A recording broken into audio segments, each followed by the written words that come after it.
बिस्मिल्लाहिर्रहमानिर्रहीम। अस्सलाम वालेकुम नाज़रीन, मैं हूं आपका होस्ट अहमद फवाद। अहम खबरों के साथ आज की व्लॉग में आपकी खिदमत में हाजिर हुआ हूं। सबसे पहली बड़ी ब्रेकिंग न्यूज़ तो ये है कि ट्रंप नेतन्याहू के सामने मुकम्मल तौर पर बेबस हो चुका है और अब ट्रंप के इख्तियारात को और इस्तेमाल कर रहा है। ट्रंप ने ऐलान किया जंग बंदी का और ईरान के साथ मुआहदे का और नाकाबंदी ख़त्म करने का, लेकिन ट्रंप की इस स्टेटमेंट को व्हाइट हाउस वीटो करता है सिचुएशन रूम में इजलास के बाद।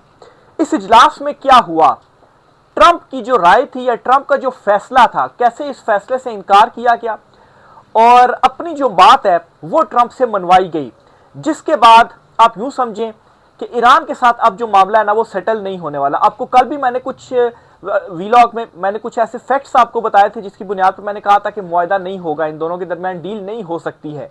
आज वही बात हुई। इस पर कुछ आम तीन तफसीलात आपके साथ मैं शेयर करूंगा जी। दूसरी इंपॉर्टेंट खबर यह है, इमरान खान साहब के हवाले से मामलात में कुछ बेहतरी आ रही है और इमरान खान साहब की जो मुलाकातें हैं वो बहाल होने जा रही हैं। इस पर खबर क्या है ये भी आपके साथ शेयर करूंगा। साथ साथ आपको ये भी बताऊंगा कि मौजूदा जो रिजीम है, मौजूदा पाकिस्तान में मौजूद जो रिजीम है या मौजूदा जो हुकूमत है ना, इसके लिए बुरा वक्त शुरू हो चुका है और बड़ी सख्तियां इनके ऊपर आने जा रही हैं। इस पर भी कुछ आम तीन तफसीलात हैं, वो भी आज की व्लॉग में आपसे शेयर करूंगा। सबसे पहले तो जी आपको ट्रंप के हवाले से कुछ इंपॉर्टेंट डिटेल्स हैं वो बताता चलूं कि ट्रंप कैसे मुकम्मल तौर पर बेबस हो चुका है नेतन्याहू के सामने।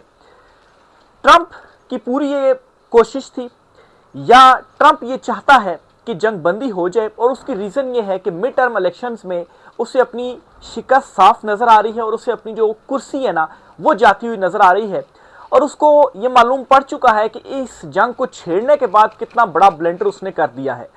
मुख्तलिफ वो कोशिशें करता रहा नेतन्याहू को मनाने की भी कि आपको हम तस्लीम करवा लेंगे अरब ममालिक से, और दूसरी तरफ जी ईरान जंग वाला जो मामला इसको हम ख़त्म कर देते हैं, इस मामले से हम निकल जाते हैं। लेकिन ट्रंप की चल नहीं रही। ट्रंप ने कल ट्वीट किया, उसमें कहा जी कि नाकाबंदी हम ख़त्म करने जा रहे हैं और दीगर मामलात भी तय होने जा रहे हैं ईरान के साथ, और ट्रंप मुतालबे करता रहा, रिक्वेस्ट करता रहा ईरान के साथ। लेकिन उसके बाद सिचुएशन रूम में एक इजलास होता है और इस इजलास के बाद मुकम्मल तौर पर जो कहानी है ना वो बदल जाती है और व्हाइट हाउस की तरफ से बाकायदा तौर पर ये ऐलान सामने आता है। ये ऐलान भी मैं आपके सामने रखता हूँ जी। सदर ट्रंप का कहना है कि तेहरान के साथ ताहुक्म सानी पैसों का कोई तबादला नहीं होगा, दीगर कम अहमियत के हामिल नुकात पर इतफाक हो गया है।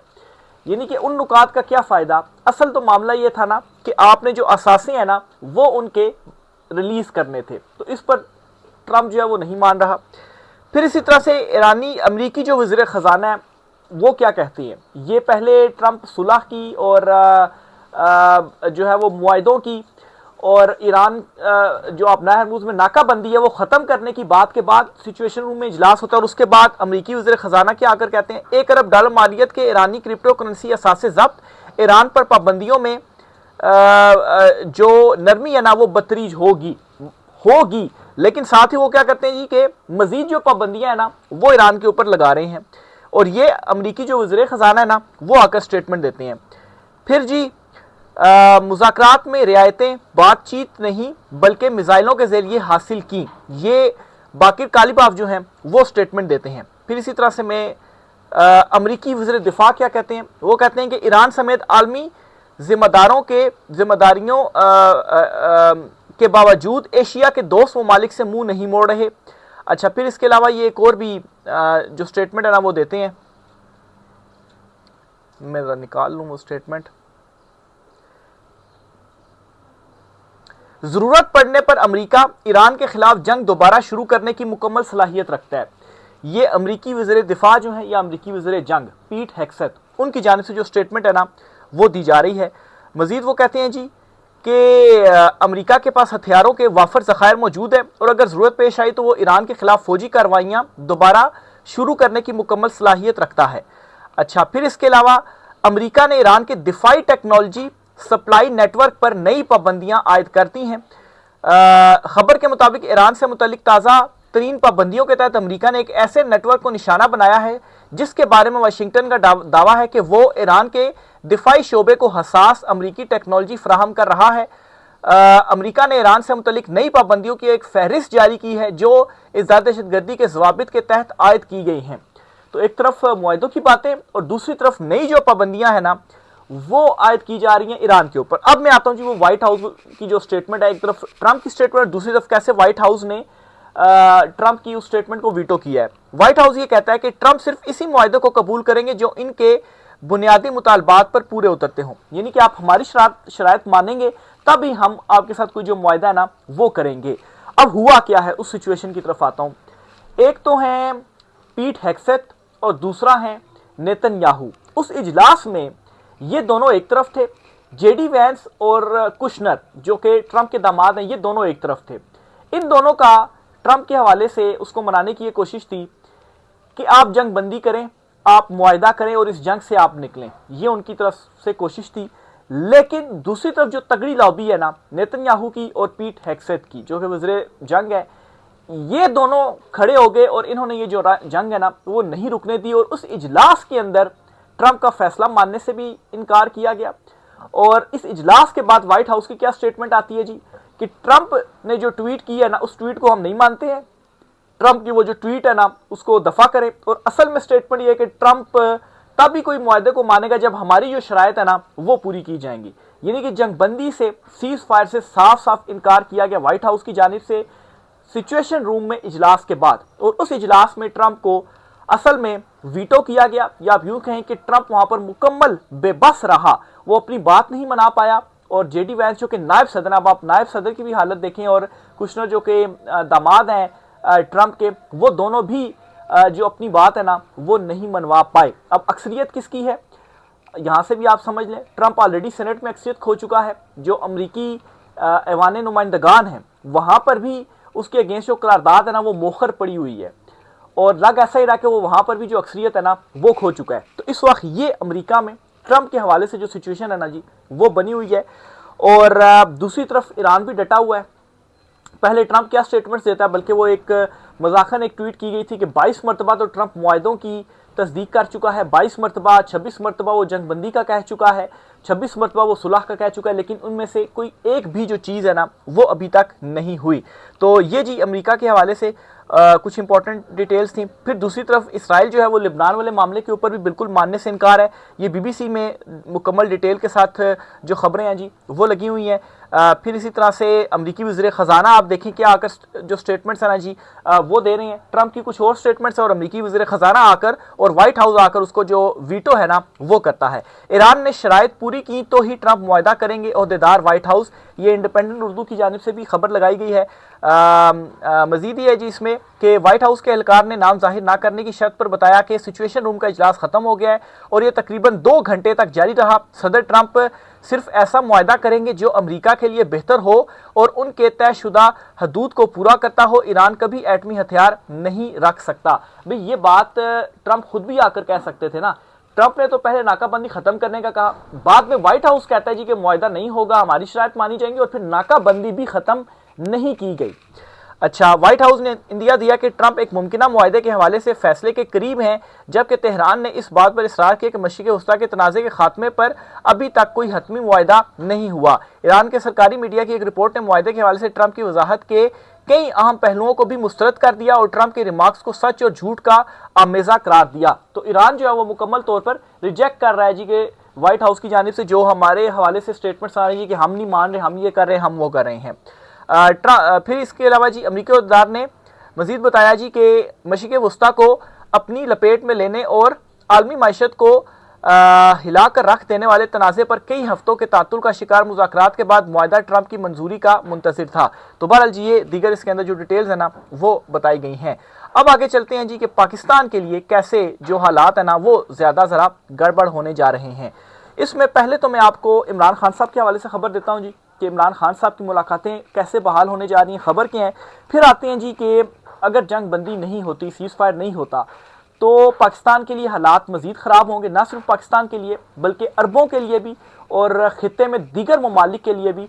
और अगर अरबों के लिए ख़राब होती है ना सिचुएशन जो कि हो चुकी हुई है, तो यूएई और सऊदीया यहाँ पर लाखों पाकिस्तानी हैं जी जो रेमिटेंस भेजते हैं और उससे भी पाकिस्तान की जो मायशत है ना वो खड़ी हुई है। तो उनका क्या बनने जा रहा है, इस पर भी कुछ इंपॉर्टेंट डिटेल्स है। पहले तो इमरान खान साहब के हवाले सुने जी।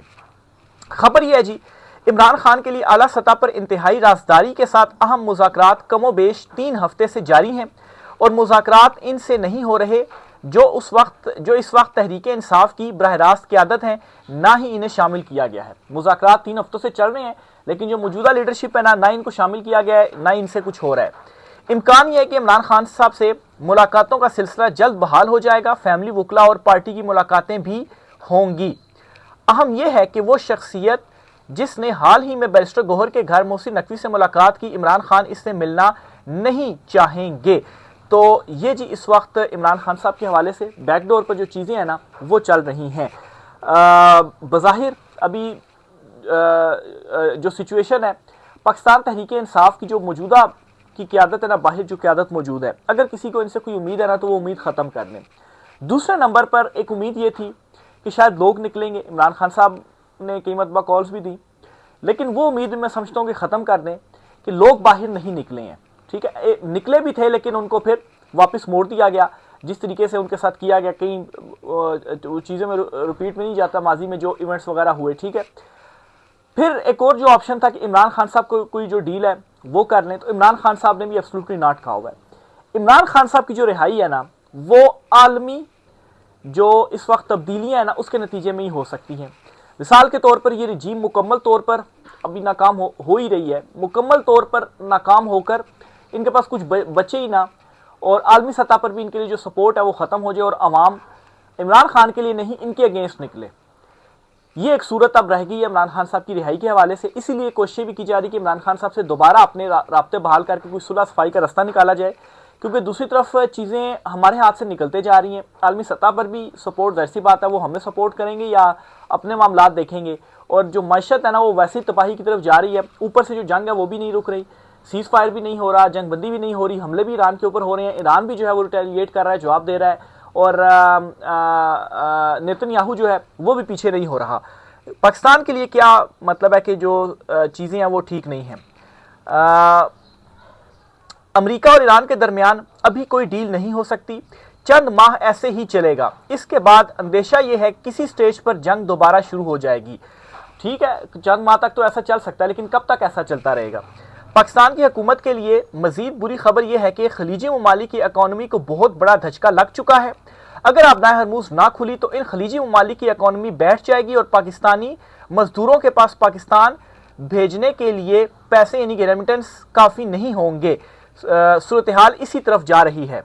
3 माह में सऊदी अरब जैसे अमीर मुल्क की एक्सपोर्ट्स आधी रह गई हैं। दूसरे खलीजी ममालिक का इससे भी ज़्यादा बुरा हाल है। मतलब अगर कुछ महीने मजीद जंग चली, जो लगता है चलेगी क्योंकि डील की कोई सूरत बनती नज़र नहीं आती, तो खलीजी ममालिक में तारकीन वतन के लिए काम नहीं होगा तो पैसा नहीं होगा, पैसा नहीं होगा तो पाकिस्तान क्या भेजेंगे। मशरिक़ वुस्ता और यूरोप की भी सूरत हाल पतली होना शुरू हो चुकी है। से रेमिटेंस पाकिस्तान नहीं जाएंगे तो मुल्क कैसे चलेगा। मुल्क तो मशरिक़ वुस्ता और यूरोप में पाकिस्तानी मजदूरों के खून पसीने की इनकम से चलता है, यानी कि उनकी जो रेमिटेंस है ना वो पाकिस्तानी मैशत को एक बड़ा संभाला जो है वो देती हैं। ये है वो सवालात जिनके जवाबात पाकिस्तान के अरबाब इख्तियार को अगले चंद हफ्तों में ढूंढने होंगे, और साथ ही एक और मसले पर भी सोचना होगा। जब इतने हालात ख़राब होने जा रहे हैं तो इक़्तिदार करप्ट हुक्मरानों के पास होना चाहिए या दयानतदार अमीन लोगों के पास। ऐसे हालात में जो है जो मौजूदा ये रजीम है उनके पास मतलब है कि ऑलरेडी 28वीं तरमीम को लेकर 29वीं तरमीम को लेकर बातें इस वक्त पाकिस्तान में चल रही हैं, और इस मौजूदा रजीम से, इस मौजूदा हुकूमत से जान छुड़वाने की भी जो बातें हैं ना वो चल रही हैं। फिर इसी तरह से जी ये इस वक्त ओवरऑल जो सिचुएशन है जी वो बनी हुई है, और खित्ते के अंदर तब्दीली का मतलब ही फिर पाकिस्तान के अंदर जो तब्दीली है ना वो लग रहा है। जब आपके हालात इतने ज़्यादा ख़राब हो जाएंगे, आप इमेजिन करें कि पेट्रोल 400 पे चला गया है, अगर सऊदीया और दीगर ममालिक में मज़ीद हालात बिगड़ते हैं, जंग यूँ ही कंटिन्यू रहती है, यूरोप में भी इवन के हालात पतले होते जा रहे हैं, तो पाकिस्तान में तो ऑलरेडी जो मैशत है वो कहाँ पर खड़ी, वो तो तबाही की तरफ ही है ना। तो यहाँ पर क्या हालत जो है वो होगी। पेट्रोल जो है वो आपका हो सकता है कि आपको मिले ही ना। आपकी मतलब है कि ये प्रिडिक्ट किया जा रहा है कि अगर 1 महीने और चलती है ना जंग, तो पेट्रोल अगर बढ़ती है तो पाकिस्तान में 600-700 रुपये फी लीटर जो पेट्रोल है ना वो भी हो सकता है। तो ये सिचुएशन होती है तो कौन खरीदेगा पेट्रोल, और पेट्रोल महंगा होने से क्या होगा, ट्रांसपोर्टेशन महंगी होगी और दीगर सारी जो अशियाँ है ना जी वो भी महंगी हो जाएंगी। और मौजूदा जो हमारी हुकूमत है, क्या ये इतनी अहल है कि इन चीज़ों को टैकल कर पाएंगे? ऑलरेडी बुलंद तरीन कर्जे इस वक्त पाकिस्तान के ऊपर हो गए हैं, उन्होंने सारे जो रिकॉर्ड है ना वो तोड़ दिए, और इनकी प्रायोरिटीज़ यही हैं जी कि जहाज़ ख़रीद लें या और इस किस्म के जो कोई काम है ना वो कर लें। एक और खबर यह जी कि व्हाइट हाउस सिचुएशन रूम में आम इजलास में नतीजा खत्म, ट्रंप ईरान से जंग बंदी में तोसी के मुआहदे पर फैसला ना कर सके। न्यूयॉर्क टाइम्स के मुताबिक ईरान मुआहदे पर ट्रंप का हतमी फैसला मौखर हो गया और इजलास में नतीजा खत्म हो गया। व्हाइट हाउस हुकाम कहना है कि सदर ट्रंप सिर्फ इसी मुआहदे को कबूल करेंगे जो अमरीकी शराइत पर पूरा उतरते हैं। ईरान कभी जोहरी हथियार हासिल नहीं कर सकता। अमरीका के मफाद और ट्रंप की शराइत के मुताबिक ही ईरान डील मुमकिन है, जो कि ईरान बिल्कुल भी नहीं मान रहा। ईरान ने ये कह चुका है कि हमने मिसाइलों की बुनियाद पर या मैदान में आपको मात देकर जो चीज़ें हमने हासिल कर ली हैं, जो हमने आपके ऊपर दबाव डाल दिया है, वो ऐसे मुज़ाकरात में हम थोड़ी ना जाने देंगे, और ऐसे ही तो हम अपना हरमूज नहीं हम खोल देंगे ना। ऊपर से ईरान जो है वो भी मजीद अमेरिका मजीद पाबंदियाँ ईरान के ऊपर लगा रहा है। तो इस सिचुएशन में क्या ईरान पीछे हटेगा?